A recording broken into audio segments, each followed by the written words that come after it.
Just books, that's all I got. Well, books and Star Wars in the background. TV. That's all I got.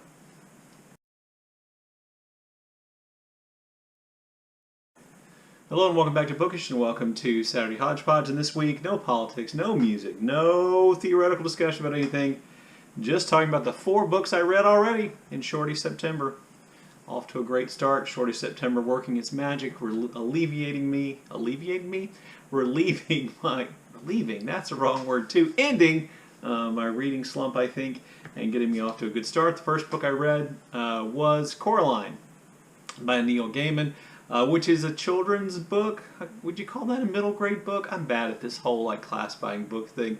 And I read it and I found it to be entertaining. And if I were a middle grade reader, I think I would have found it to be incredibly impactful and scary and creepy in just the right ways. And I think it's only that as an adult in reading it you see kind of the plot problems, you see the things that are not explained, and you kind of are crept out by the creepiness in a way I think as an adult you are, not as a kid.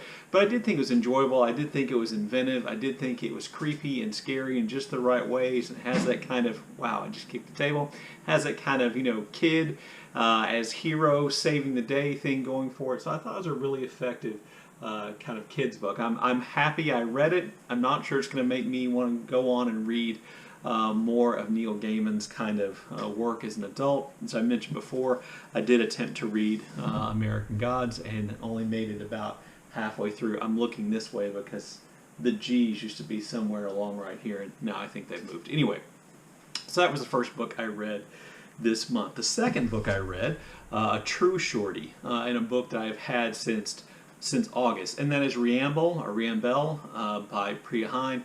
This is a book essentially about Mauritius and about the racial division in Mauritius, its history, and its continued impact, through the time, through today, through the time period in which the main character lives. Our main character's name is Noemi. She is a young woman of Mauritian descent. And therefore she is a person of color. She lives in an incredibly impoverished area right across the road from a wealthy area dominated by the descendants of French colonists, and it is a book about colonialism and racism and sexual violence and poverty and the ocean. One of the things I found best about this book is it covers a lot of very painful subjects in incredibly raw language and direct images, and it doesn't pull any punches about it, and it can be really unsettling. It is that kind of book, but every time Noemi seeks solace or peace, she goes to the ocean. She swims in the ocean, and she sits by the ocean, and the descriptions there I think are really beautiful and lyrical, and I really, really did like the book. So that was the second book I read. The third book I read was actually an audiobook, and I listened to Luster by Raven Leilani. I knew I was going to choke on that name because I've had the wrong name in my head ever since I started listening to it. I was reminded about this book by Jo Renee. I'll leave a link to her channel down below because she read it and she really liked it, or she listened to it as an audiobook. She really liked it, so I looked it up on the Libby app. Was able to immediately get a copy of the audiobook. So while I went on walks or did other things around the house, I was listening to the audiobook of Luster. So Luster centers on a young woman who is essentially telling her story. She's a young black woman who's grown up in difficult circumstances, already at the age of, I believe, 23, experienced a tremendous amount of pain and trauma in her young life, and that plays itself out in incredibly potentially destructive ways. She becomes involved with an older white man who's in his 40s, who's married. They get involved in kind of flirtatious conversation via text messages or emails, and eventually they meet.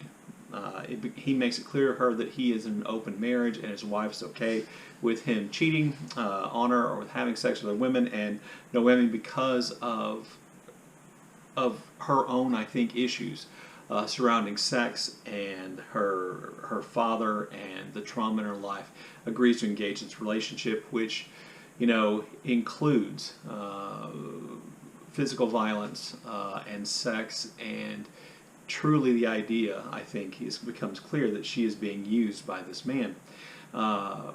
And we find out as we read that perhaps his wife is not as okay with everything as he thought, and what then develops really, I think, is a far more interesting book, which isn't just about this kind of damaged sexual relationship between this young woman and this man, but a look at relationships and the problems that women face in American society, that people of color face in American society, and in some ways I think it kind of touches on the idea of intersectional communication between, or connections between people, because the relationship that develops between this young woman and the man's wife, I think it's far more interesting, and I know it's far more interesting than the relationship between her and this man, and all the ways it plays out, and all the ups and downs and subtleties and all those kind of things. And I thought the book was incredibly interesting. Having said that, I'm an old man, and this is a book about young people, written by a young person who lives through things that are going on now that I didn't live through. And so there were so many moments, and I kind of touched on this in a video I did in response to something Daniel at Guilty Feet did about being too old for Sally Rooney, or being too old for millennial fiction.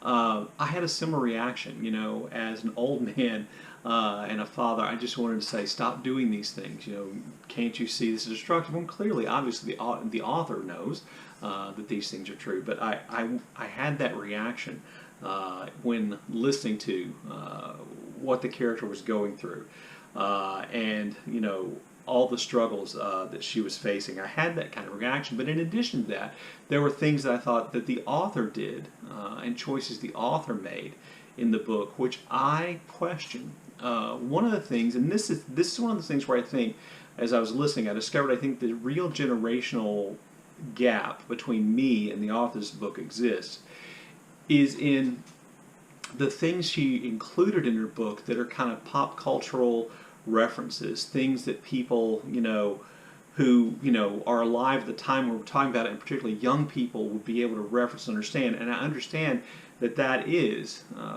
of course, because she was writing for an audience probably much more similar to herself than I am. But it worried me, or worried is probably the wrong word. It struck me that that kind of removes some of the timelessness from the book. That, you know, much like, you know, readers pick up The Great Gatsby and they have to kind of get past all the old sports stuff and all the things that are, you know, related to the jazz age in the 1920s you find in The Great Gatsby. Somebody's going to pick up or listen to Luster, you know, 10 years from now, 20 years from now, maybe 30 years from now, and there'll be all these kind of cultural references which are so specific and so arch, and so you had to be in this moment to understand why this is, you know, a cliche, or why this is, you know, passe, that it just made me think this is not a book written, you know, for the long term. And, you know, maybe like The Great Gatsby, Luster will defy that idea. But it strikes me, and this was also true, I thought, with Sally Rooney's book, Normal People, that I read, even though a little bit less pop cultural reference or current cultural reference there was something about it that felt temporary. There was something about the book, not the characters, not the story, not the right, that felt temporary. Like, this is not a book that's meant to last. And maybe as an old man, with my ideas, the education I have, I think books should be written, particularly, you know, a book that's clearly a work of literary fiction, should be. It worries me that it will be dismissed, and a lot of the really important stuff and interesting stuff that it has to say and themes it explores will be lost because of these kind of pop culture inclusions, which allow people my age, older, and I think in the future, to kind of dismiss these books as not being serious. But again, is it my place to decide what is serious and what isn't? And is it just my generational thinking which makes me think that way? I suspect it is, and therefore I'm almost 100% sure I'm wrong. And then the last book I read was the favorite book I've read so far in Shorty September, and that is Marc Nash's book, The Death of the Author in Triplicate. Sorry, I oftentimes hold the book cover up so I can see the name and remind myself, because I have these mental blanks.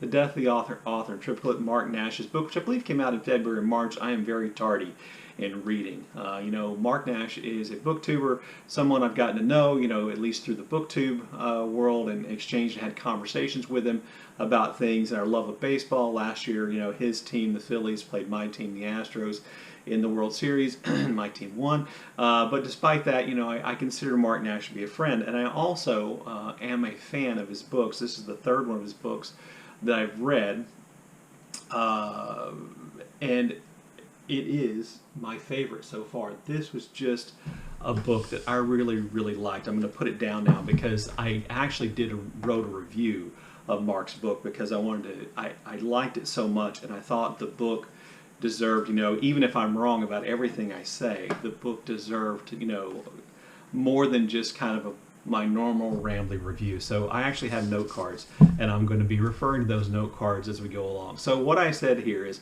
Marc has written a novel about an author who has just finished writing a novel about an author who died while writing a detective novel, which he may or may not have intended to be a genre-breaking work of literary fiction. So that would be my summation of the book, and that's all the plot stuff you're going to get from me. What I also wrote is it is a book which may or may not intend the reader to look for clues about the author. It may or may not want the reader to question the relationship between author and the work. It may or may not be making a statement about the state of publishing and book buying and reading. It may or may not ask us to consider the author from the first, second, and third person point of view. It may or may not intend for readers to examine their own reading process, and then attempting to answer these questions that I just posed may or may not run counter to Marc's idea surrounding the whole concept of the death of the author. What I can say for sure about the death of the author in Triplicate is that it is a book filled with sharp writing, wit, ideas, humor, humanity, and brilliant wordplay, which sometimes intentionally lands like a bad dad joke and sometimes expands your consciousness. If you love books about, if you love books, thinking about books and authors, thinking about writing, thinking about how we think about books, authors, and writing, I think this would be a great book for you. I really, really thought it was brilliant, and it wouldn't surprise me if it was in my top 10, my list of top 10 books for this year. Anyway, there you go. There's my book-only Saturday Hodgepodge for this week. Look forward to your comments in the comment section below, and as always, thank you for watching.